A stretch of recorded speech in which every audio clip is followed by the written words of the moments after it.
सेवाभावी संस्थेच्या वतीनं सांगलीत कष्टकरी महिलांना साडी वाटप. Sangli all India NGO federation, सेवा फाउंडेशन आणि लाडकी सेवाभावी संस्था यांच्या संयुक्त विद्यमानं प्रभाग 9 मधील गरजू महिलांना मोफत साडी वाटप करण्यात आलं. गुलाबराव पाटील मेमोरियल फाउंडेशनचे अध्यक्ष पृथ्वीराज पाटील यांच्या मार्गदर्शनाखाली विजया पाटील यांच्या हस्ते हा कार्यक्रम झाला. प्राध्यापक विजया पाटील या प्रसंगी बोलत असताना म्हणाल्या, गोरगरीब महिलांना मदत करणं, त्यांच्या कष्टाचा आदर करणं महत्त्वाचं आहे.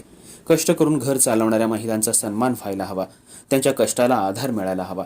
तीच आपली खरी संस्कृती आहे. महापूर आणि कोरोना काळात पृथ्वीराज पाटील फाउंडेशननं केलेलं काम लक्षवेधी आहे. आज 1000 महिलांना साड्या देऊन ऑल इंडिया NGO फेडरेशन, सेवा फाउंडेशन आणि लाडकी सेवाभावी संस्था महिला सन्मानाचं काम करतायत. यावेळी प्राध्यापक ND बिरनाळे यांनी मार्गदर्शन केलं.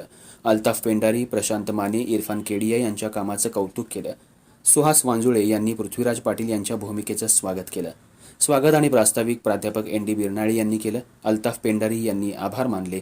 ऑल इंडिया NGO फेडरेशनचे प्रशांत माने, सेवा फाउंडेशनचे इरफान केडिया आणि लाडकी सेवाभावी संस्थेचे अल्ताफ पेंडारी यांनी संयोजन केलं.